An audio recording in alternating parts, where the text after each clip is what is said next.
الحمد لله الذي بنعمته تتم الصالحات وبفضله تتنزل الخيرات والبركات وبتوفيقه تتحقق المقاصد والغايات.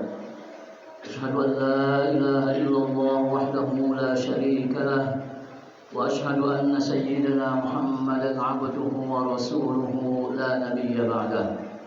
اللهم صل وسلم وبارك على سيدنا محمد وعلى آله وصحبه الطيبين المجاهدين الطاهرين. أما بعد فيا أيها الحاضرون أوصيكم وإياي نفسي بتقوى الله وطاعته لعلكم تفلحون. يا أيها الذين آمنوا اتقوا الله حق تقاته ولا تموتن إلا وأنتم مسلمون وتزودوا فإن خير الزاد التقوى. صدق الله العظيم.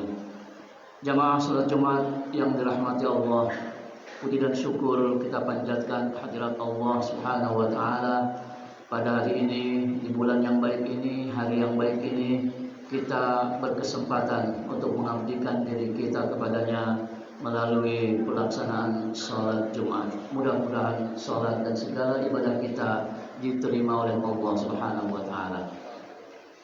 Sidang Jumat rahimakumullah, ada sifat buruk yang tampaknya masih banyak mengidap masyarakat kita, bahkan mungkin juga mengidap diri kita sendiri, yaitu rasa rakus, nafsu, iri, bahkan dengki terhadap kelebihan dan kenikmatan yang ada pada orang lain.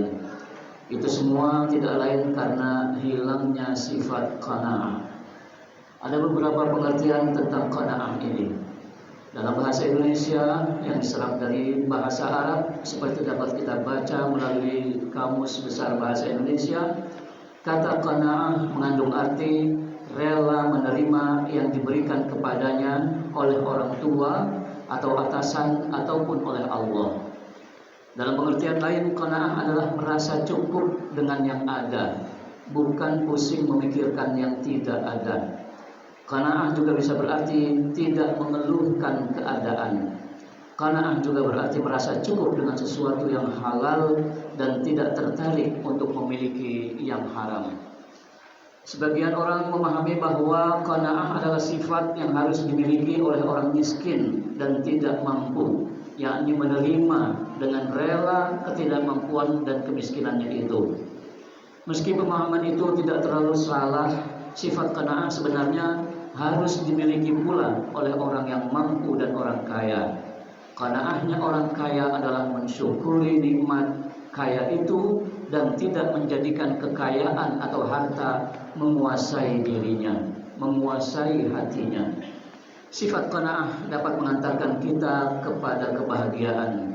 Ini seperti dapat kita pahami dari sabda Rasulullah SAW, di mana beliau bersabda, "Qad aflaha man aslama wa ruziqa kafafan wa qanna'ahu Allahu bima atahu." Berbahagialah orang yang memeluk Islam, lalu diberi rezeki secukupnya dan diberi sifat qanaah terhadap pemberian Allah. Hadis diriwayatkan oleh Imam Muslim.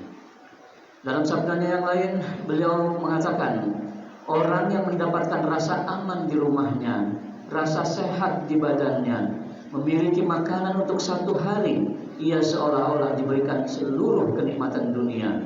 Hadis ini diriwayatkan oleh Imam Tirmidzi. Jadi untuk menjadi bahagia menurut resep Rasulullah SAW itu sederhana sekali.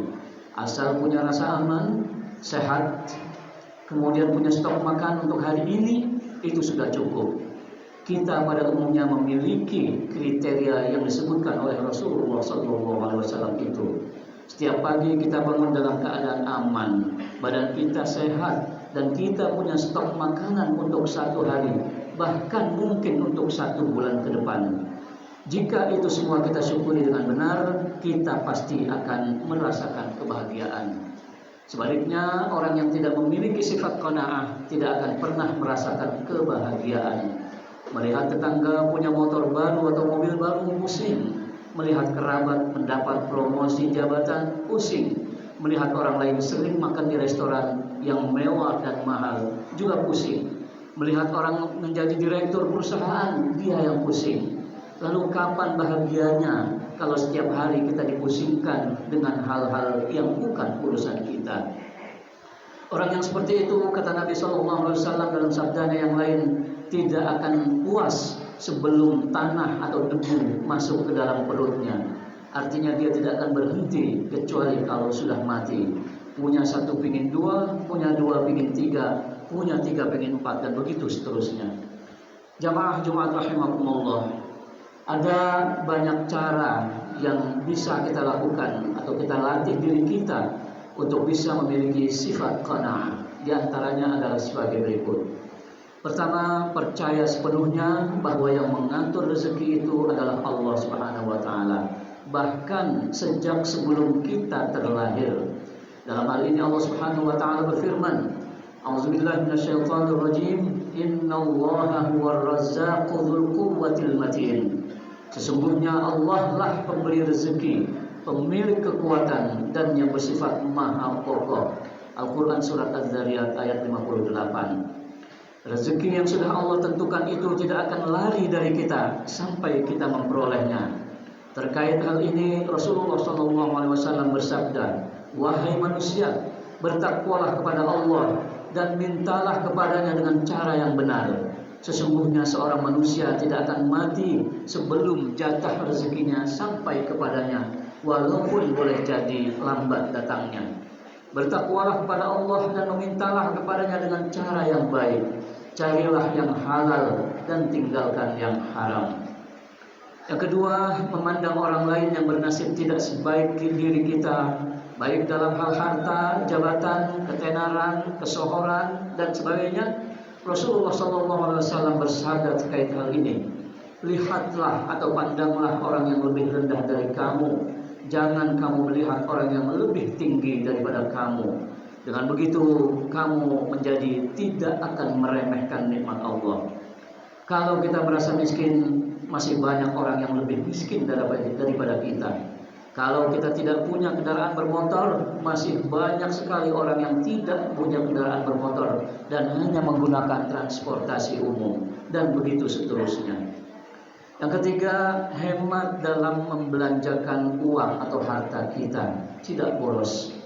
Allah Subhanahu wa taala berfirman, A'udzubillahi minasyaitonir rajim, wa kulu washrabu wa la tusrifu, innahu la yuhibbul musrifin. Makan dan minumlah, tetapi jangan berlebih-lebihan atau boros. Sesungguhnya dia tidak menyukai orang-orang yang berlebih-lebihan atau boros. Al-Quran Surat Al-A'raf ayat 31. Pada ayat yang lain Allah Subhanahu wa taala berfirman menggambarkan salah satu sifat ibadur rahman, yaitu hamba-hamba Allah yang maha pengasih dan penyayang. Walladzina idza anfaqu lam yusrifu wa lam yaqtulu wa kana baina dzalika qawama, yaitu orang-orang yang ketika membelanjakan uang tidak berlebih-lebihan atau boros, tidak pula kikir, melainkan berada di tengah-tengah antara kedua sifat itu. Al-Quran Surat Al-Furqan ayat 67. Yang keempat, yakin dan percaya bahwa perbedaan rezeki, perbedaan kedudukan dan sebagainya itu juga merupakan sunnatullah. Tidak mungkin semua manusia kaya, tidak mungkin semua manusia miskin seluruhnya. Jangankan kita yang manusia biasa, Rasul-Rasul dan Nabi-Nabi pun tidak sama persis. Dalam surat Al-Baqarah Allah berfirman, tilkar rusulu faddalna ba'dahum 'ala ba'd. Rasul-rasul itu kami lebihkan atau kami utamakan yang satu di atas yang lain. Dengan menyadari sunatullah ini, insya Allah kita akan mampu lebih banyak bersyukur daripada mengeluh, apalagi memprotes atau menentang ketetapan Allah dengan mengatakan, ya Allah, kenapa harus saya yang miskin? Kenapa bukan dia? Kenapa bukan orang lain? Dan seterusnya. Allah tidak bodoh. Allah maha mengetahui hambanya. Keadaan kita yang sekarang ini adalah yang terbaik untuk kita, walaupun mungkin tampak buruk, walaupun mungkin tidak kita sukai. Allah berfirman di dalam surat Al-Baqarah, wa asa an takrahu syai'an wa huwa khairul lakum wa asa an tuhibbu syai'an wa huwa syarrul lakum wallahu ya'lamu wa antum la ta'lamun. Boleh jadi kamu tidak menyukai sesuatu, padahal sesuatu itu lebih baik untukmu. Dan boleh jadi kamu menyukai sesuatu, padahal sesuatu itu buruk bagimu. Allah mengetahui, sedangkan kamu tidak mengetahui. Al-Quran Surat Al-Baqarah ayat 216. Yang kelima, menyadari bahwa rasa takut dan rasa aman, keadaan kaya dan miskin, menjadi penguasa atau menjadi rakyat biasa, semua itu adalah bentuk-bentuk ujian dari Allah Subhanahu wa taala. Bukan hanya pemerintah yang akan dimintai pertanggungjawaban kelak di akhirat. Rakyat biasa pun akan dimintai pertanggungjawaban. Bukan hanya orang kaya yang nanti ditanya tentang kekayaannya.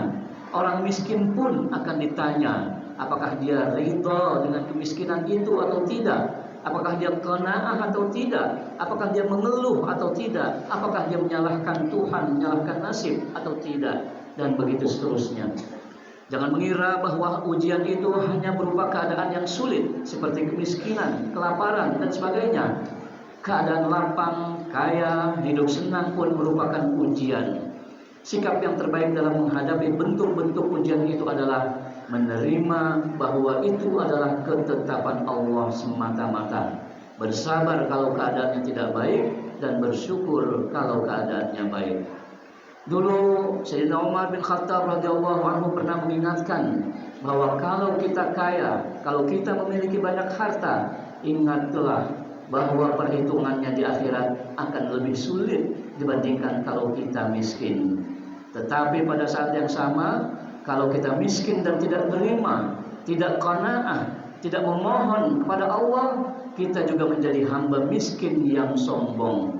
Sudah tahu miskin, tidak mau memohon dan meminta kepada Allah. Lalu mau meminta kepada siapa? Kalau kepada Allah saja tidak mau meminta.